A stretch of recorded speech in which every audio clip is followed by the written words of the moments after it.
The copper mine sat high in the Chilean desert, carved into a mountain that looked like it had been split open with a knife. From a distance, it was just another industrial scar on the Atacama landscape, terraces of dirt spiraling down into darkness. But the first thing I noticed when I arrived was how quiet it was. Mines are never quiet. There's always machinery, drilling, blasting, trucks grinding up the switchbacks.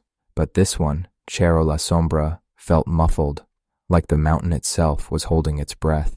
I met the geologist my first day underground. His name was Dr. Ibarra. He looked older than most field geologists. Gray beard, dust-covered glasses, and the kind of tired eyes that suggested he hadn't slept well in years. We stood beside the elevator cage that would take us 2 kilometers into the rock. Before the lift started moving, he handed me a folded sheet of paper. "Memorize these," he said. "What are they?" I asked. "Mine rules." I laughed. Every mine has rules. Safety protocols, ventilation warnings, evacuation routes. But when I unfolded the page, I realized these weren't safety rules. They were something else. Cerro La Sombra, Shaft 7, field rules, never enter Tunnel C alone. If the lights go out while you're inside, stay still and do not speak. If you hear knocking from the rock walls, do not knock back. At exactly 3:12 a.m., the mine ventilation will stop for 90 seconds. During this time, you may hear footsteps in empty tunnels. Stay where you are. If you see a miner wearing an old copper helmet, do not acknowledge him. If the elevator cage arrives already open when no one called it, do not enter. If someone calls your name from deeper in the mine, check your radio first. If the radio is silent, ignore the voice. Never remove ore samples from Tunnel C. If you see light coming from a tunnel where there are no lamps installed, leave immediately. If the rock walls begin to sweat black liquid, the shift is over. Exit the mine. If you break a rule, do not attempt to reach the surface. At the bottom of the page, one final sentence had been written by hand. The deeper levels were sealed for a reason. I stared at the list. "This is a joke, right?" Dr. Ibarra didn't laugh. The previous miners thought so too. The elevator began lowering us into the shaft. Dark rock slid past the cage walls as we descended. "Why write rules like this?" I asked. "Because the mine is older than we thought," he said quietly. "How old?" "Older than the Spanish Silver Rush." The elevator stopped with a metallic jolt. When the gate opened, a long tunnel stretched out in front of us. Electric lamps hung from the ceiling every 20 meters, but the light still felt thin, like the darkness between them was thicker than it should be. The first few hours underground were normal. We collected samples, logged mineral veins, drilled shallow test cores. The mine behaved like any other, until we reached Tunnel C. The entrance was marked with a red stripe across the stone. Dr. Ibarra stopped walking. "You'll want to remember Rule 1 here. Don't enter alone," I said. He nodded. The tunnel was narrow, bare rock walls on both sides. Our footsteps echoed strangely as we walked deeper. At first, I thought the sound was just the acoustics of the shaft. Then I realized something. Our footsteps had an extra echo, like someone else was walking a few meters behind us. I turned around. The tunnel was empty. "Don't turn around too much," Dr. Ibarra said. "Why?" "It encourages them." We reached a drilling site near the end of the tunnel. I set my equipment down and started preparing the core sampler. That's when the lights flickered. Once, twice. Then everything went black. The mine power had failed. My heart started pounding. Somewhere in the darkness. Footsteps, not ours. Slow, measured, moving closer through the tunnel. I opened my mouth to speak, but Dr. Ibarra grabbed my arm hard. "Rule 1, he whispered. "Stay still. Do not speak." The footsteps stopped right behind us. I could hear breathing, cold, close to my ear. Then a voice spoke softly from the darkness. "New miner." My blood froze. The voice sounded old, dry, like air moving through a throat that hadn't been used in decades. Dr. Ibarra didn't move. I forced myself to stay silent. The breathing lingered for several seconds. Then the footsteps moved past us, slowly continuing down the tunnel. Deeper, toward the sealed levels. The lights flickered back on. Tunnel C was empty again. Dr. Ibarra finally released my arm. I looked down the tunnel. The dust on the floor had shifted. Footprints, deep, heavy, boots made from old copper plates, exactly like the helmets described in Rule 4. I swallowed hard. That wasn't another miner, was it? Dr. Ibarra shook his head. No. Then what was it? He looked deeper into the tunnel, toward the place where the mine had been sealed decades ago. "The first ones," he said quietly. "The ones who found what was buried in this mountain." I stared at the footprints disappearing into the darkness. Then I remembered something. Rule 7. Never remove ore samples from Tunnel C. I looked down at the drill core in my hands. The sample was glowing faintly, and inside the rock, something was moving. For a few seconds, I thought my eyes were playing tricks on me. The core sample was only the size of my forearm, a cylinder of copper-rich rock pulled from the wall of Tunnel C, but the faint glow inside it was real, a dim amber light pulsing through the veins of ore, like something inside the rock was breathing. I turned the sample slowly in my hands. The mineral veins shimmered under my headlamp. Then something shifted, a tiny movement beneath the surface of the stone, like an insect trapped in amber, except the shape inside the ore looked disturbingly human. Two long lines like arms, a narrow torso, and a head tilted upward. I nearly dropped the sample. Dr. Ibarra saw the glow immediately. "Put it back." His voice was sharp. "What is that?" "Rule 7, he said. "Put it back in the wall." The glow brightened slightly. The thing inside the stone twitched again. This time, the movement was stronger, like it was pushing against the rock. My stomach twisted. "This thing is alive." "No," Ibarra said quietly. "It used to be." That was enough for me.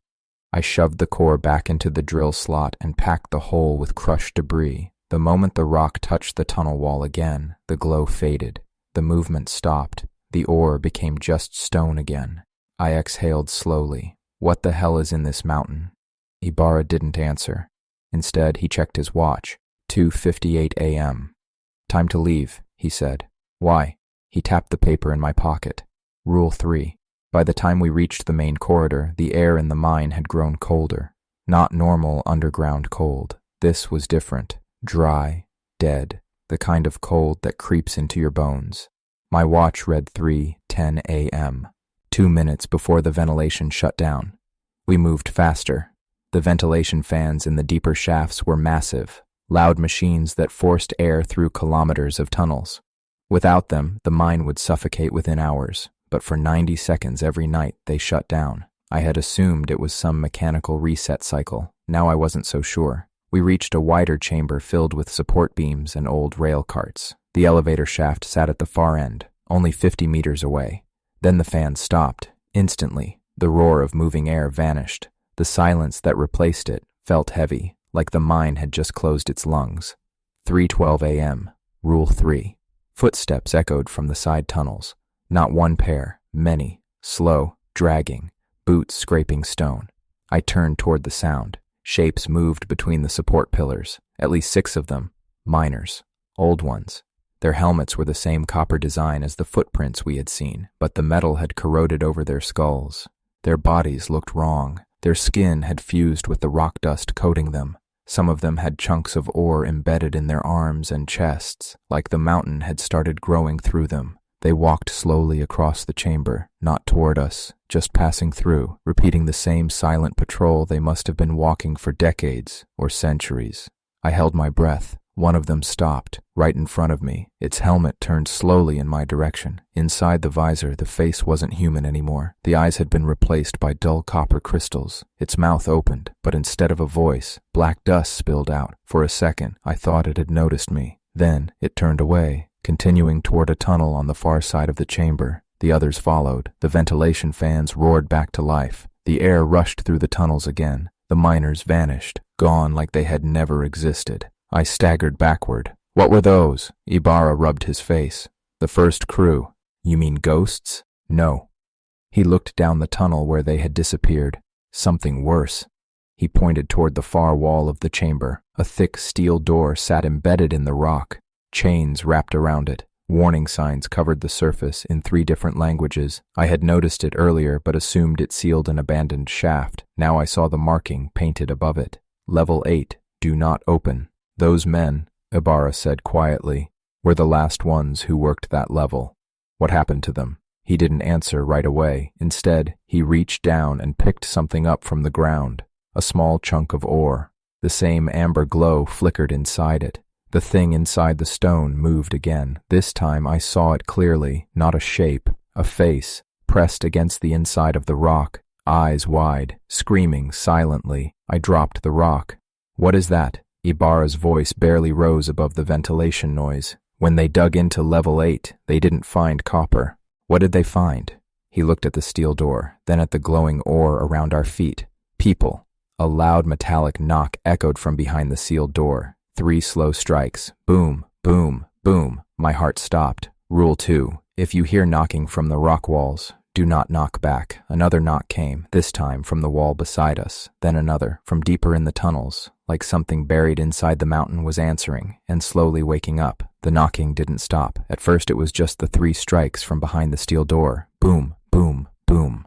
Then the mountain answered. From somewhere deep in the rock around us, more knocks echoed back through the tunnels. Slow, heavy, like someone or something was striking the stone from the other side. I felt the vibration through my boots. "What is that?" I whispered. Dr. Ibarra didn't answer. He was staring at the sealed level 8 door like a man who had seen this before and knew what came next. Another knock sounded, but this one came from the wall behind us, right beside Tunnel C. I turned slowly. The rock face looked normal until the dust began to shift. Tiny grains of crushed ore slid down the stone. Something pressed against the inside of the wall, a shape pushing outward. The stone bulged, then relaxed again. My stomach dropped. That thing inside the ore, I swallowed. It's not just inside the ore, is it? Ibarra shook his head slowly. No.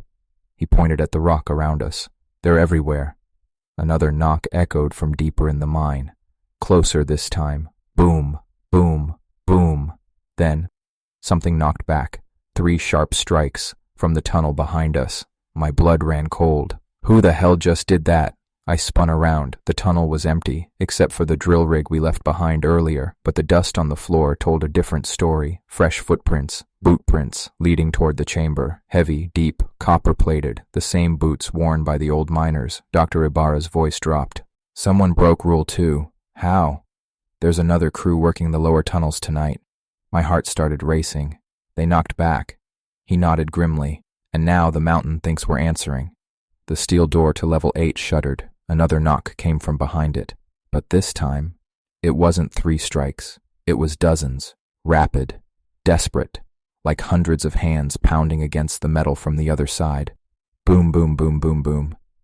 The chains rattled violently. I backed away from the door. "They're trying to get out." Ibarra grabbed my arm. "No." He pointed at the glowing veins of ore in the rock. "They're trying to get in." I didn't understand. Then the tunnel lights flickered. The copper veins in the walls started glowing again. Not faint this time, bright all around us.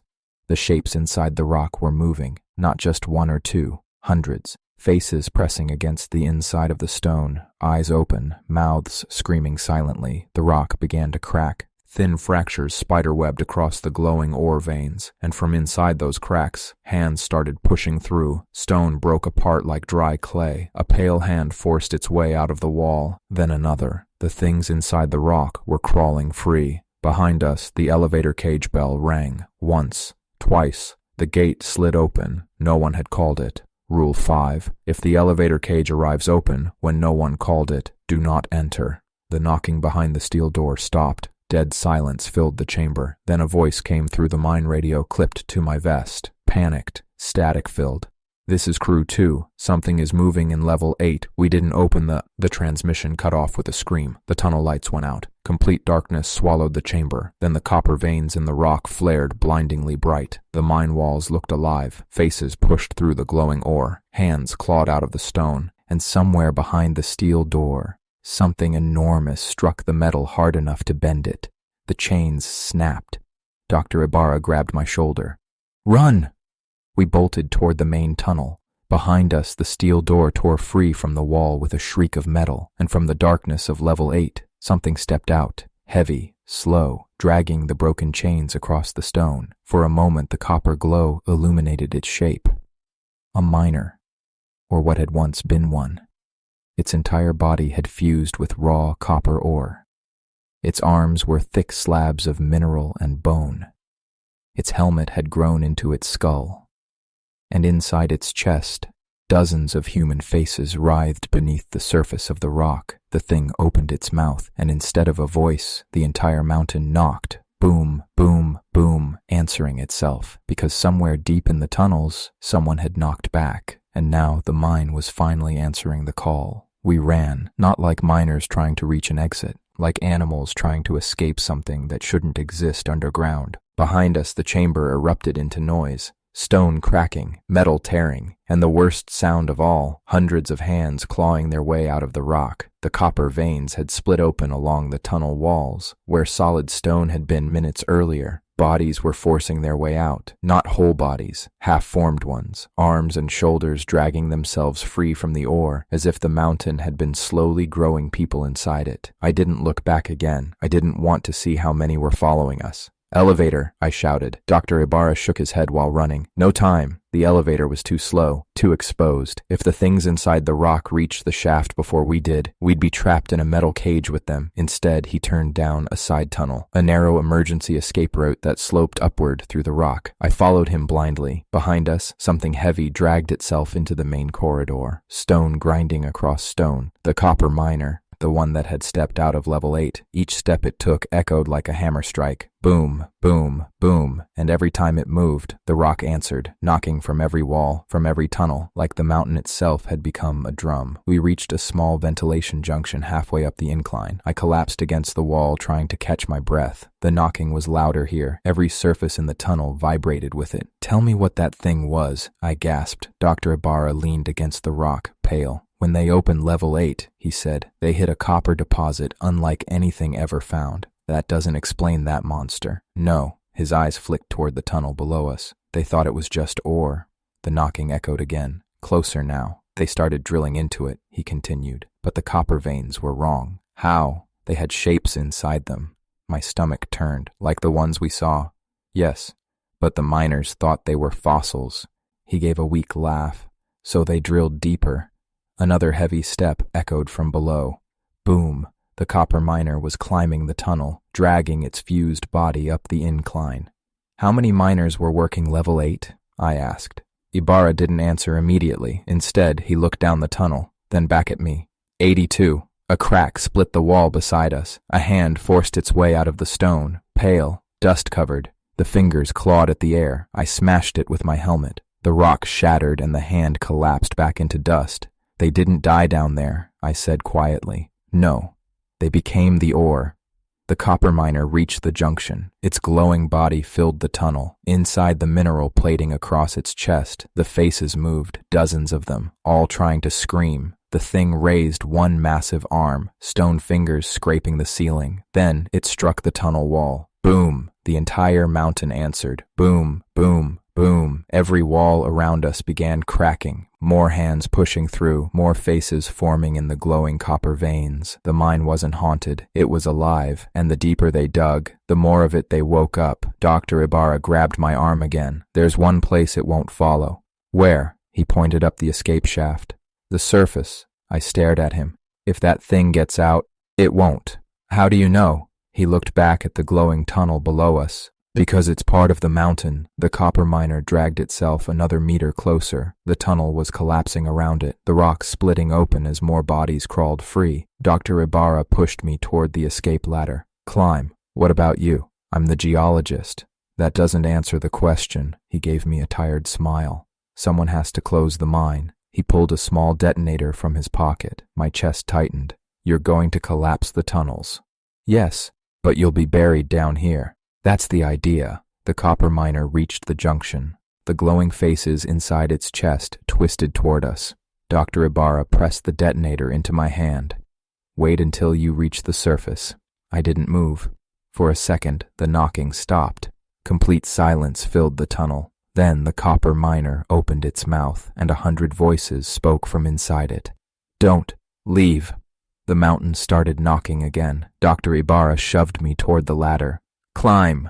I started up the shaft. The sounds of the mine tearing itself apart echoed behind me. Rock collapsing, copper splitting, the thing below screaming through dozens of trapped mouths. When I reached the surface hatch, the night air hit my lungs like ice. I pulled myself out onto the desert floor. The mountain behind me trembled. I looked down at the detonator, then pressed the trigger. The explosion rolled through Cerro La Sombra like thunder. The ground sank inward. The mine entrance collapsed, and the knocking stopped. For a long time I stood there in the desert silence, watching dust drift into the night sky. The mine was gone, buried forever, or so I thought, because when the dust settled, the mountain knocked once, from deep beneath the rock.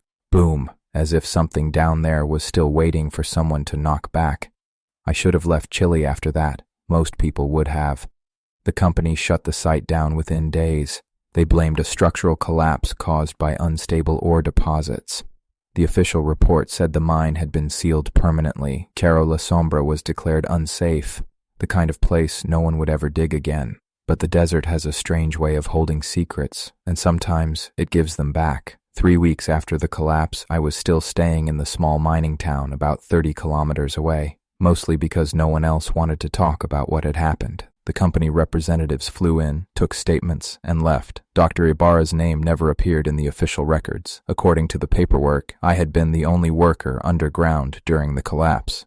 That alone should have told me something was wrong, but what really bothered me was the silence. No knocking, no voices, nothing, until the night it started again. It was late, maybe 2:30 a.m. The desert wind had picked up outside my motel window, pushing sand against the glass in slow scraping waves. I was half asleep when I heard it. 3 soft knocks. Boom, boom, boom. Not loud, not distant, right beneath the floorboards.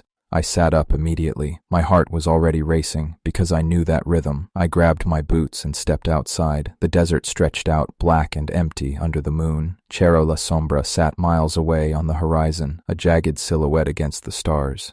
Buried, sealed, silent. But the knocking came again. Boom, boom, boom, from somewhere underground.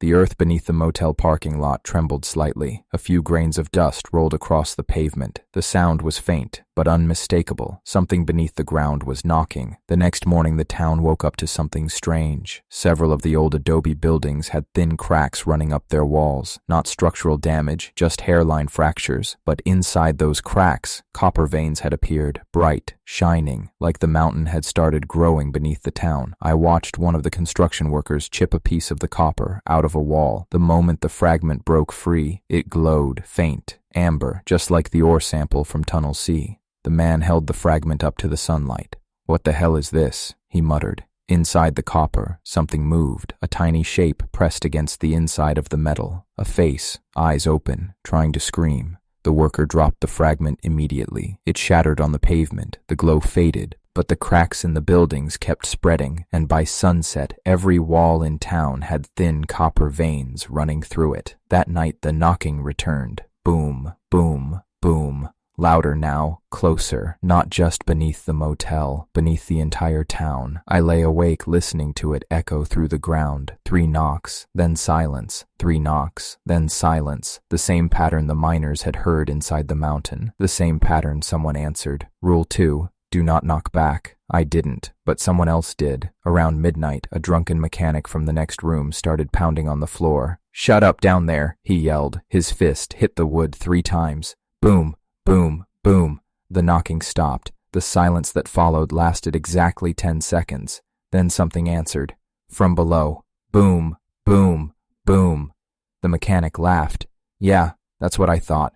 The floorboards cracked open beneath his bed. The copper veins split wide, and dozens of hands pushed up through the wood. I heard him scream once, then the sound of the floor collapsing. When the dust settled, his room was empty, just a hole in the ground, lined with glowing copper, and deep inside it, something knocking. By morning, the town had been evacuated. Engineers said the ground was unstable. Geologists said the collapse of Cerro La Sombra had shifted the mineral veins underground, but none of them mentioned the shapes moving inside the copper, or the knocking that echoed through the earth every night. I left Chile 2 days later, got on the first plane I could. I thought distance would help, thought maybe whatever lived in that mountain had been trapped there. Until last night, I was sitting in my apartment thousands of miles away, reading through the old rule sheet Dr. Ibarra gave me, trying to convince myself none of it was real. Then I heard the sound, 3 soft knocks, on the wall behind me. Boom, boom, boom. I froze, because I live on the 12th floor, and there's no one on the other side of that wall.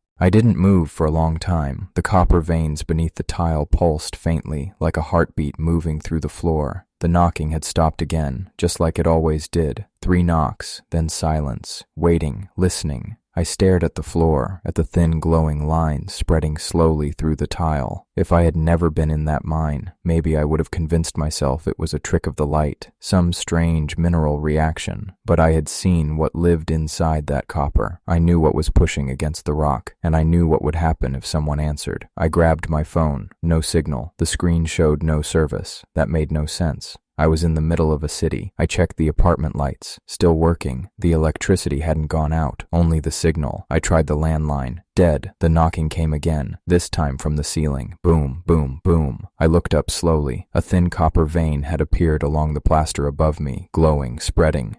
The same amber light flickered inside it, and behind the surface of the plaster, a face was forming, eyes open, watching me through the wall. My chest tightened. The thing inside the vein moved its mouth, not screaming this time, speaking. The sound came through the copper, a faint vibration in the air. Open. I backed away. The veins continued spreading across the ceiling, across the walls, across the floor. The apartment looked like it was being traced by glowing copper lightning, every vein filled with shapes pressing against the inside of the metal. Dozens of faces, hands clawing through the plaster. The knocking started again, from every direction. Boom, boom, boom. My apartment door rattled. Someone in the hallway was pounding on it. "Hey," a voice shouted. "Did you hear that knocking?" My neighbor. If he hit the wall, if he answered. I ran to the door and flung it open. "Don't knock," I shouted. He stared at me like I was insane. "What?" "Whatever you do, don't knock." Behind him, I saw something that made my stomach drop. The hallway walls were splitting open, copper veins glowing through the paint, faces forming beneath the plaster. The neighbor turned slowly. "What the hell is that?" One of the copper veins cracked open. A hand forced its way out of the wall. The fingers scraped the drywall. Pulling, climbing. More hands followed. The entire building began knocking. Not the creatures, the structure itself. Pipes, walls, floors. Boom, boom, boom. Every surface answering the rhythm. Someone down the hall shouted in frustration, then punched the wall 3 times. Boom, boom, boom. The knocking stopped. For a moment the hallway fell completely silent. Then the copper exploded out of the walls. Hands burst through the plaster. Faces forced their way into the open air. Dozens of bodies dragging themselves out of the glowing metal. My neighbor screamed. I grabbed him and pulled him toward the stairwell. "Move!"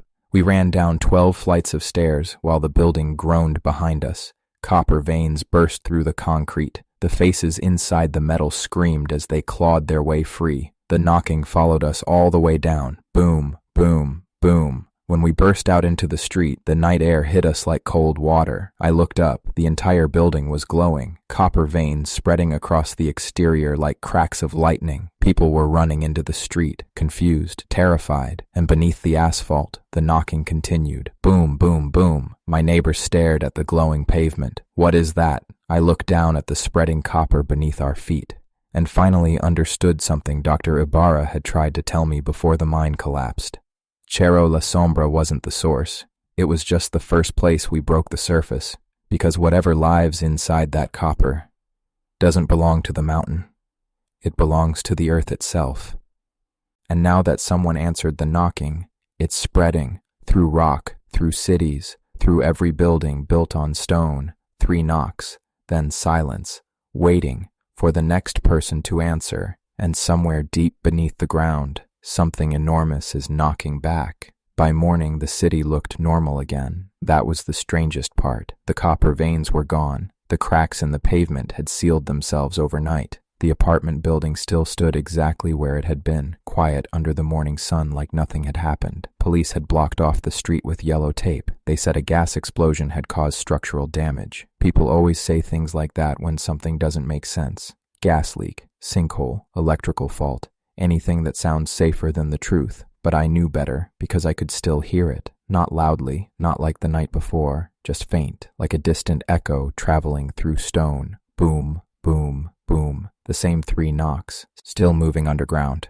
I left the city that afternoon. Not because I thought distance would stop it, but because I needed to see something. Cerro La Sombra, the mountain where it had started, or at least where we had started it. The road back into the desert was empty. The mining company had closed the highway access months earlier, but the fence around the collapse site had already been cut open by curious locals. People always want to see disasters up close. They never realize the disaster might still be happening. The sun was setting when I reached the old mine entrance, or what used to be the entrance. The collapse had turned the entire mountain face into a crater, a massive bowl of broken rock sinking hundreds of meters into the earth.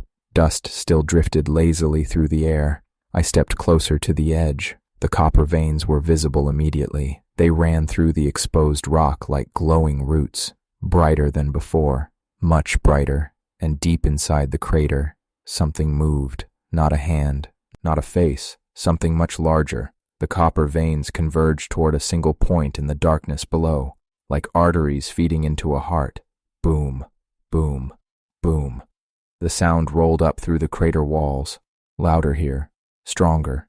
The ground vibrated with each strike. The knocking wasn't random, it was deliberate, like something enormous was testing the surface of the earth.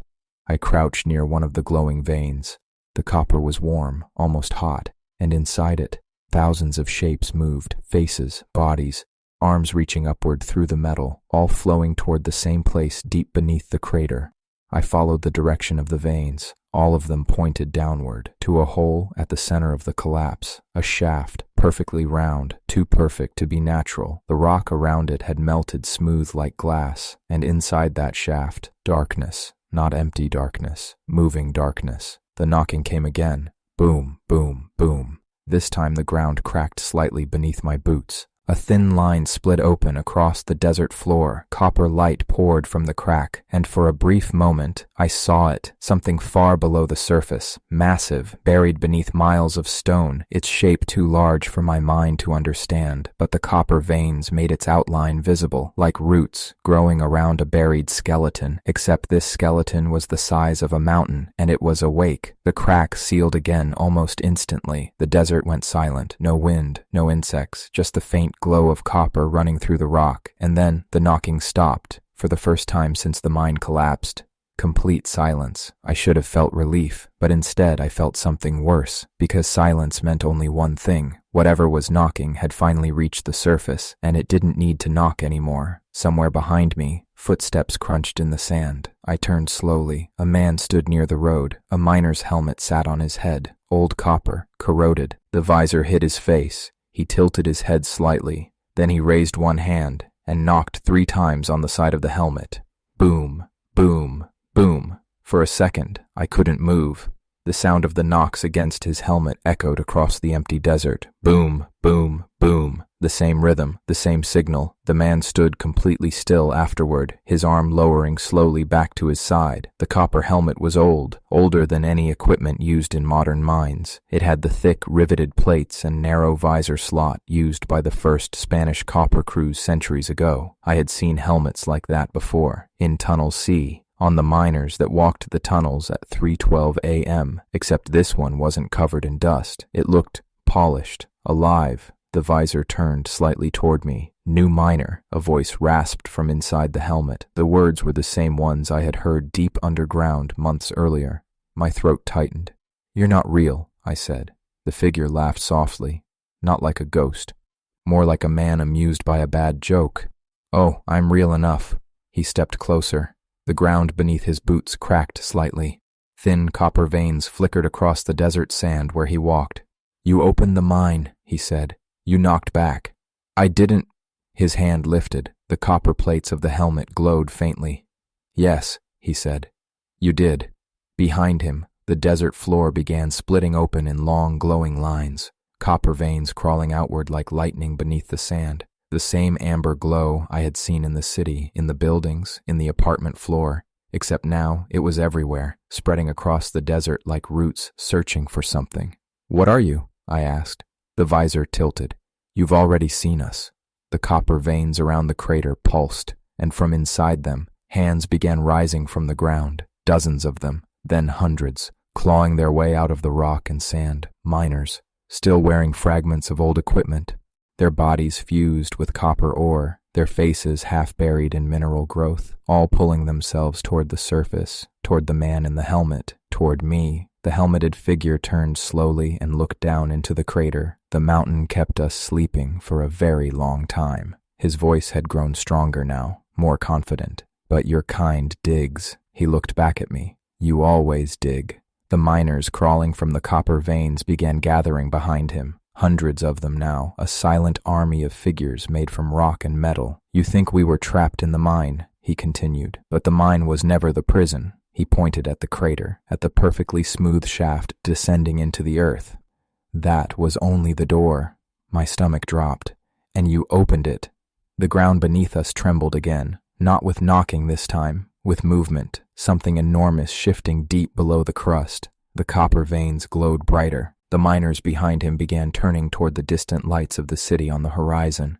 Where are you going? I asked. The helmeted figure looked at the skyline far away. Cities, roads, millions of buildings sitting on stone. Anywhere there is rock, he said. Anywhere there is copper. He took another step forward, and every miner behind him stepped with him. The copper veins spread across the desert like wildfire, running beneath the sand, toward the highway, toward the towns, toward every place humans had drilled into the earth. The man in the helmet stopped beside me. Up close, I could see faint cracks across the copper visor. Inside those cracks, I could see movement, not a face. Hundreds of them, the trapped miners pressing against the inside of the helmet, watching, waiting. The helmet turned slightly. Do you remember the rules? My chest tightened. Rule 2. Do not knock back. He tapped the side of the helmet again. Boom, boom, boom.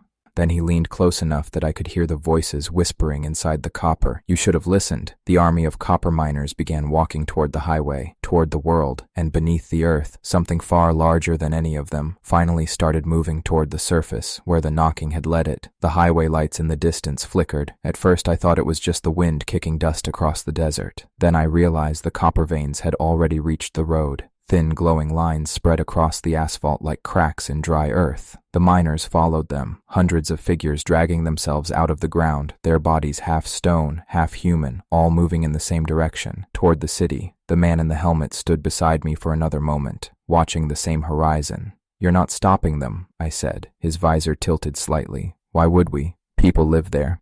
He laughed again, a hollow metallic sound that echoed through the crater. People live everywhere. He gestured toward the glowing desert. You built your cities on our bones. The ground trembled again, not violently, just a slow shifting deep underground, like something enormous was rolling in its sleep. I remembered the shape I had seen beneath the crater, the massive outline buried under miles of rock. How big is it? I asked. The helmeted figure was silent for a moment. Then he said something that made my stomach turn. You're standing on its spine. The copper veins beneath our feet pulsed brighter. More cracks opened in the desert floor. From each one, new miners climbed out. Not just the 82 from level 8. Hundreds, thousands. Bodies formed from copper ore and fossilized flesh, all following the glowing paths leading toward civilization. I backed away slowly. You're going to bury the world. The man in the helmet looked amused. No. He pointed toward the distant skyline again. You're going to dig it up. Behind him, the miners reached the highway. Their copper bodies reflected the streetlights like moving statues. Cars on the road began stopping, drivers stepping out, confused, curious, exactly the way the first miners had been curious about level 8. The helmeted figure started walking after them. Then he stopped and turned back to me. You're not coming? No. Pity. He stepped closer again, and for the first time, the visor lifted slightly, just enough for me to see what was inside. There was no single face behind the copper mask. There were dozens, the trapped miners from the ore veins, their features fused together, eyes open, mouths whispering, all speaking through the same throat. We remember the tunnels, they said softly. We remember the rules. The visor snapped shut again. Rule 1, the helmeted figure continued. Never enter the mine alone. He nodded toward the highway where the copper army marched, but now the mine is everywhere. He walked away then, following the others, toward the city lights. The copper veins beneath the desert glowed like rivers of fire. I stood at the edge of the crater watching them go. For a moment I thought about trying to warn someone, calling the police, the government, anyone. But then I looked down at the ground. A thin copper vein had reached my boots. The metal was warm. Inside it, something moved, a small shape pushing toward the surface. Waiting, listening. Boom, boom, boom. 3 knocks from directly beneath my feet. The ground answered. Boom, boom, boom from somewhere under the highway. Then another answer. Boom, boom, boom from the direction of the city. The signal was spreading, passing through stone, through copper wires, through every building anchored to bedrock. Someone out there would hear it. Someone would knock back. And when they did, the entire Earth would start answering, because the mine was never just Cerro La Sombra, it was the planet itself, and humanity had been drilling into it for a very long time. The first sirens started about 20 minutes later, from the highway. At first, just one police cruiser racing toward the strange figures walking across the road, then more, red and blue lights flashing across the desert like distant lightning. The copper miners didn't react, they kept walking.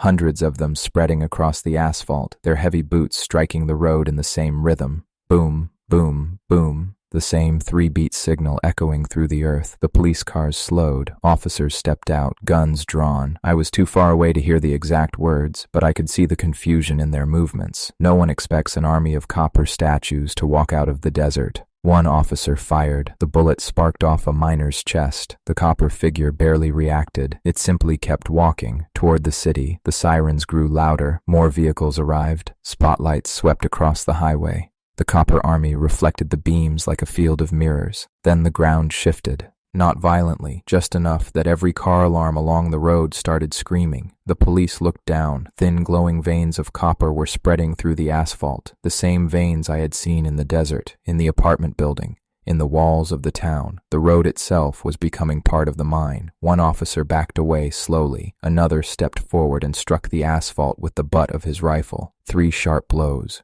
Boom, boom, boom. I felt my stomach drop, even from the crater miles away. The ground answered instantly. Boom, boom, boom. But this time it didn't come from the desert. It came from beneath the city. The skyline in the distance flickered, streetlights going out one by one. A low rumble rolled across the valley. The helmeted figure stopped walking. He turned his visor toward the city. Too late, he whispered. Behind him, the copper miners began spreading into the desert, some toward the highway, others toward the hills. Toward anywhere humans had drilled into the rock. The veins beneath the sand pulsed brighter. The knocking beneath the earth grew louder. Boom, boom, boom. And then something answered that wasn't human. A 4th knock. Deep, massive, slow. The kind of sound you don't hear with your ears. You feel it in your ribs, in the bones of your skull, in the air itself. Boom. The desert cracked open. Not just a small fracture like before. A massive line splitting across the valley floor. Miles long. Copper light poured out of the opening. The helmeted figure raised his head slightly.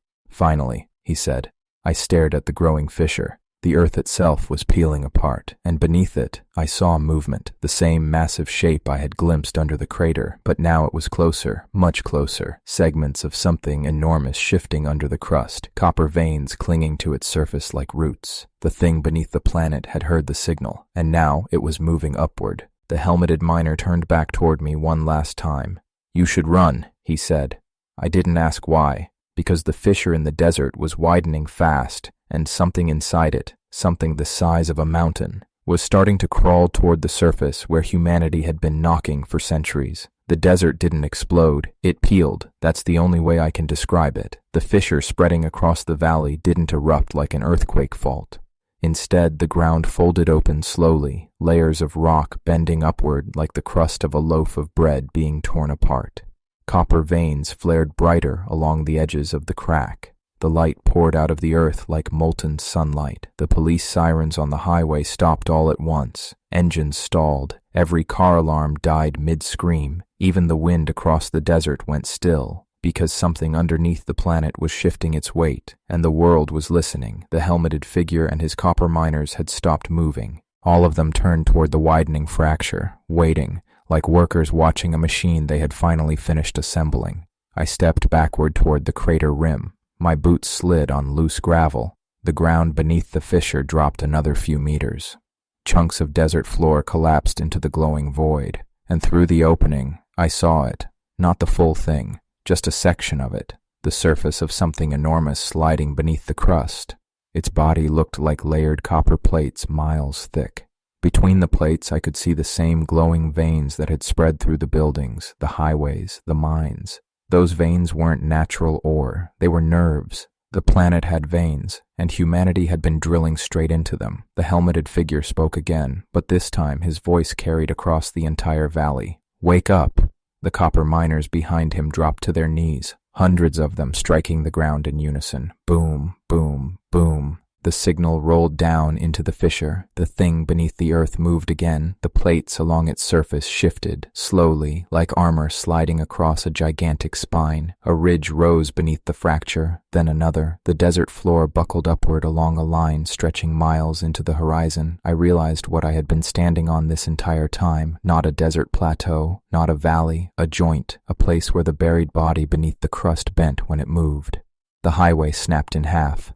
Police vehicles rolled sideways as the asphalt collapsed into the glowing crack. The officers ran. Most of them didn't even look back. But the ones who did, the ones who saw what was rising beneath the earth, dropped their weapons and just stood there, frozen, because no human brain is built to understand something that big. The first part of it reached the surface near the crater. Not the head, not the body, just the edge of a single plate. It pushed upward through the broken rock like the tip of a blade. The copper surface was smooth, polished by pressure and heat, and embedded across it, faces, thousands of them, miner faces, drill workers, engineers, every person who had ever died inside Cerro La Sombra, fused into the copper like fossils, all of them awake, all of them watching. The helmeted figure raised his arms. "The mountain was only the door," he said. The copper miners rose behind him. The mines were the keys. The massive plate beneath the crater shifted again, more of the buried body sliding upward. The ground trembled with each movement. Cities in the distance flickered with power outages. Satellite towers collapsed. The world's infrastructure had been built on rock, and that rock was moving. I finally understood the knocking. It wasn't random. It wasn't a signal from ghosts. It was the creature beneath the crust trying to wake itself up. Every time humans drilled a mine, every time someone struck rock with a hammer, every explosion that fractured stone, we had been knocking on its body, calling it upward, and tonight someone had finally answered loud enough.